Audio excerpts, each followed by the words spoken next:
Hi, guys. I hope you're doing well this afternoon. I'm coming to you from my home instead of the clinic today. Just thought I'd get out and get back settled into my house and be here with my kids a little sooner. So, last week we talked about the gut microbiome and sweeteners, particularly non sugar sweeteners, and how they can affect that. We reviewed a study. So, if you want to look at that, go back and look at last week's recording.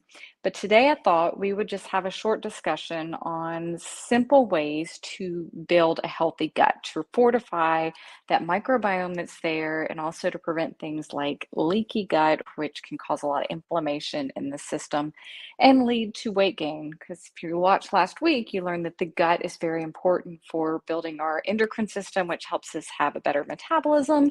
It also has a lot to do with inflammation, immune system, all kinds of things like that. So it makes sense that we would want to build a healthy gut. And I can tell you, when your gut is in a happier place, your body's going to be in a happier place to lose weight and to live better, live longer. So let's just go through a few tips and tricks that I have and things that I incorporate into my own life to try to help make a happy, healthy gut.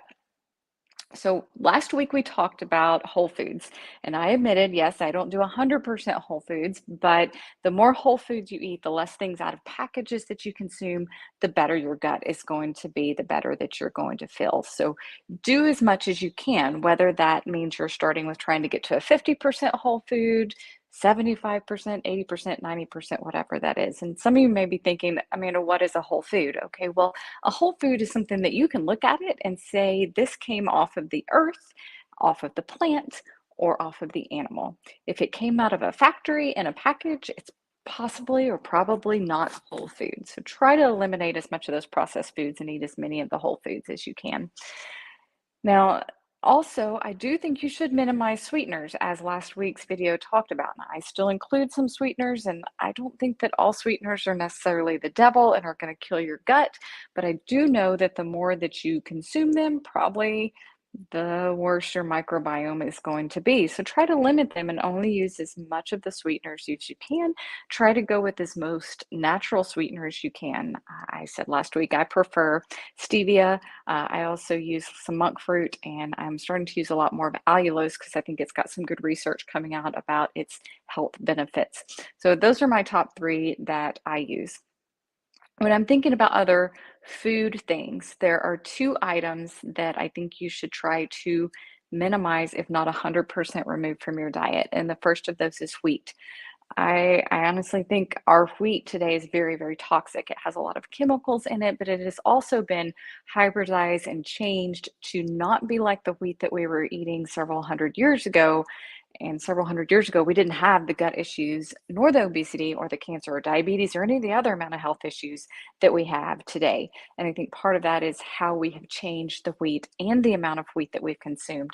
So I honestly think everyone should cut wheat, especially if you have gut issues, if you suffer from diarrhea, constipation, pain, bloating, if you suffer from inflammatory conditions like psoriasis, any arthritis type things, if you have thyroid issues. Wheat's got to go. But specifically for your gut, if someone comes to see me and they have acid reflux, irritable bowel, wheat is the number one thing that I say, I'm sorry, you need to go 30, 60, 90-day, preferably 90 days, 100% free, and see how your gut feels. And this is hard to do because it's in a lot of things like soy sauce. Wheat is in soy sauce. If you eat out, it's very difficult to do because it's hidden in things. Like if you are trying to go gluten wheat free, you can't eat at Panda Express because every single thing at Panda Express has wheat in it. So you have to read labels and be very careful. So try to minimize and remove wheat. The second thing is sugar. Now, when I'm talking about sugar, I'm specifically meaning added sugars, table sugar, that type thing. But honestly, stuff like fruits and honey that are natural sugars could still be not beneficial, especially if your gut's already in a bad place. They also can contribute to things like fatty liver, and the liver is part of the digestive system and the gut system. So I think that sugar should be minimized or removed. Now, I also believe that if you are in a very healthy place and you're just trying to maintain health, a little bit of fruit here and there is not going to be harmful. Your body can likely handle that just fine. But if you're already in a sick place, then your body may not handle fruit at all. And I do think because it is turned into 100% glucose and it can throw off the microbiome, it's something that should be managed or minimized. Now, this is one that we've talked about before, and I believe I have a whole video on it sometime in 2023. You can go back and look at that one, but that is bone broth. Bone broth is made from the animal. It's where the bones are cooked down. They're cooked for a long amount of time. A lot of the nutrients are taken out of the bone and put into the broth. A lot of the collagen that's there, a lot of the building blocks of cells. Well, there's great evidence that bone broth actually helps to fortify and build up the flora and the mucus lining that is a natural, healthy mucus lining inside the gut. So it kind of seals that leaky gut type stuff. Now, drinking bone broth would obviously be the best way to go about that, and you can sip on it like a soup type thing or drink it. I don't think you could do it cold because it would have chunks of fat in it, but if you wanted to, you could. There are a couple brands that I like more than others. Kettle and Fire is probably the most tolerable for me when I'm just trying to drink bone broth. Swanson is also a pretty good brand that's over the counter that doesn't have just a horrendous taste. But say you can't stomach bone broth, but you want to get the benefits of it, you could still do that through cooking with bone broth. So if you have a recipe that calls for a stock or a broth, switch it out for bone broth. You're not going to notice the difference, but you're going to obtain more of those health benefits. And there is also some commercial bone broth powder. So they've taken the bone broth and they've dehydrated it, dried it down, and you're reconstituting with water. I personally haven't tried any of them, so I can't tell you if they're going to be any more tolerable than the broth itself. But you could look into that and see and let me know what you think about those products because I've never tried them. I've always just made my own broth and drink it. And making my own broth is pretty easy because we have a cow that we process once a year and I save those bones. I just throw the bones in a crock pot with like garlic and onions and salt and pepper and let it cook for 24 to 48 hours and then take the bones and everything else out and I freeze up my bone broth. And I love it. It's good and healthy that way. And it's what I used to cook with. So I rarely buy store-bought bone broth, except for when I do the Kettle and Fire because I kind of like their taste. Other things you could add are fermented veggies. That kind of sounds gross. And then when I first heard on that word, I was like, oh, that doesn't sound good. I don't think I want to eat fermented veggies. But this is simply things like sauerkraut. So sauerkraut's a common staple here in the South. Now, if you're going to add kraut or other fermented veggies to your diet, you want to make sure if you're purchasing it instead of making it, you're getting it from the refrigerated section and it says fermented on it. If you're picking it up from the pickled section of the grocery store, it's not really fermented. It's pickled. It's got vinegar in it to make it taste fermented, but it's not going to get you that good probiotic buildup that you want there. So get it from the refrigerated section.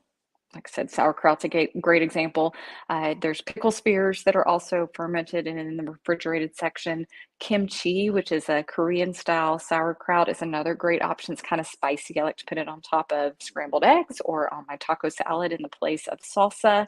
So those would be some good options, but you can also make all kinds of those things at home. And I've heard it's extremely easy and there's tons of recipes and YouTube videos on how to make fermented veggies and include them in your diet. There's a yogurt drink called, and I never say this right, it's either kefir or kefir, whichever way you want to say it. You can make this at home as well, but there are some commercial products over there. You really only need about an ounce of that a day. Fermented veggies, only a couple tablespoons, not very much, but so the kefir or kefir, about an ounce of that in a day. When if you're buying it over the counter from the dairy section, there are options that are like strawberry and blueberry and things like that. But if you flip them over and look, what they've done is they've added a lot of sugar to it. And I'm not sure that the ones that are sugared up are going to help your gut much at all. So if you're going to add these to your diet or add this to your diet, get the plain one. Kind of has like that buttermilk type taste. But remember, it's just an ounce of it down, you're done, and it's in you. So that would be another one. And that's a dairy product. Yogurt is another one. And it's where everybody's mind goes when you're talking about building the microbiome and putting good bacteria back in your gut. Everybody's like, well, I'll just eat some yogurt. It's not that easy. Not all yogurts are created equal. More than times than not, yogurt is almost as sweet or has more sugar in it than chocolate cake or a dessert.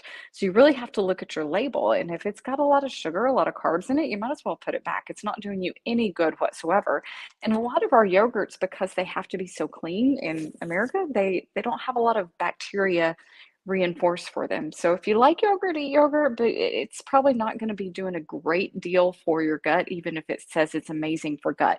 There are a few local farmers and dairies that do their own yogurt, and they sell them in glass jars, and they sell them at the farmers market. I met a lovely lady last year at the Charlotte Farmers Market, and she does her own yogurt. It's very tasty, and I do believe those are probably some healthier versions, and it's going to get you more good positive bacteria for your gut as opposed to what you're picking up at, say, Kroger or Walmart.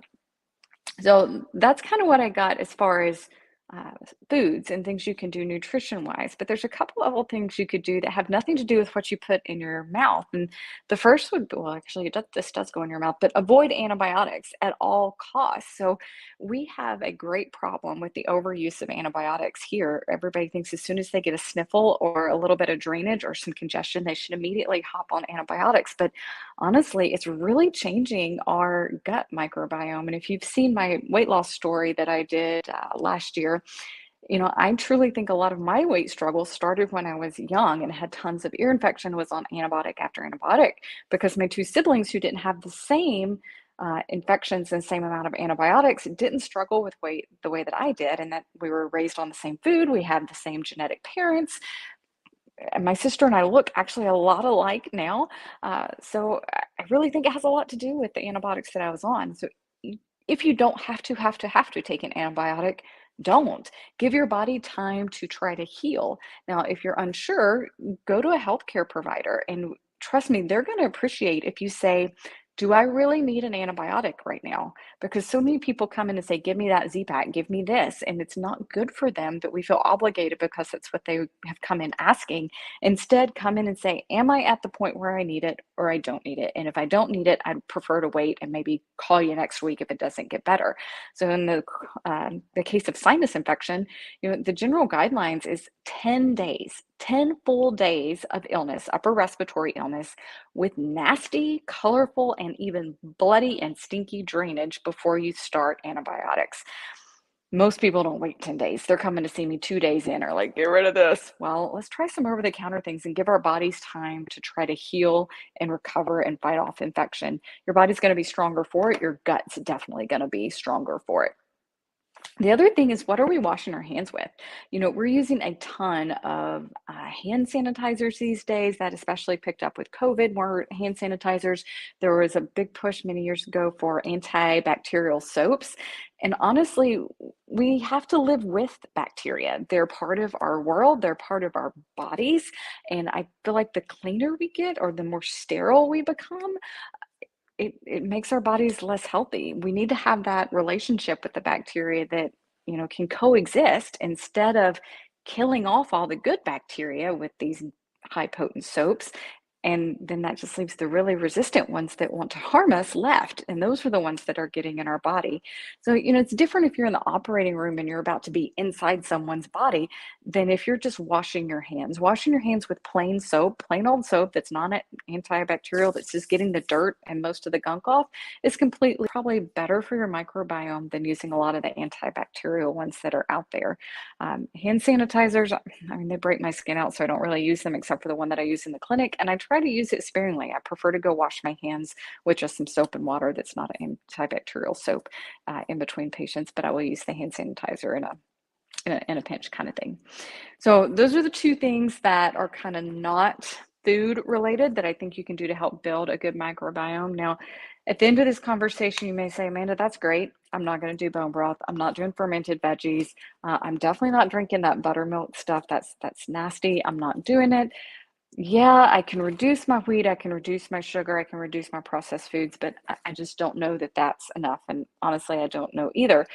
And, I have a daughter who suffers from gastrointestinal issues. So I'm looking for extra ways to kind of build that gut. One of the things we are trying right now in our home is a probiotic by Metagenics. And this is Metagenics Ultraflora 3-in-1 Daily Probiotic. And I will list the link for this one on there. Our practice does offer you the ability to buy supplements through Metagenics. I mean, I make a little bit of money off of it. I'll be very honest. I do make a little bit of money, but it's not much at all. I offer this line for you guys because it's the line of supplements I want to take. It's a very clean, very trustworthy line. Metagenics has been around for a while and is only sold through practitioners. And so if you're taking a supplement and you want to see if Metagenics has an option, you can look on our site. I'll put the link in there. And I'll be kind of telling you over the next few weeks the supplements that I specifically take from Metagenics and why I take those supplements, because you should not take a supplement unless you have a good reason to take it. So this one is Ultraflora 3-in-1 Daily Probiotic. So it has probiotics in it, two targeted probiotics that are there to help with digestion and immune health. It also has prebiotic fibers, so it gives a lot of the good fibers in there that make the bacteria want to grow in a good way. And it just kind of helps to improve overall health. Now, this is a gummy, and I generally say stay the heck away from gummies. Do not eat gummies for your vitamins because, well, that's just more sugar, and we don't need that. This one's a little different, which I love. It doesn't have added sugar in it. There's no added sugar. There are 5 carbs per serving, but it has 5 grams of fiber extract from those prebiotics. It does get a little bit of sweetener from the pectin that's in it and some of the chicory root. The color comes from carrot juice and turmeric. And yeah, I think those are the only 2 things that it comes from.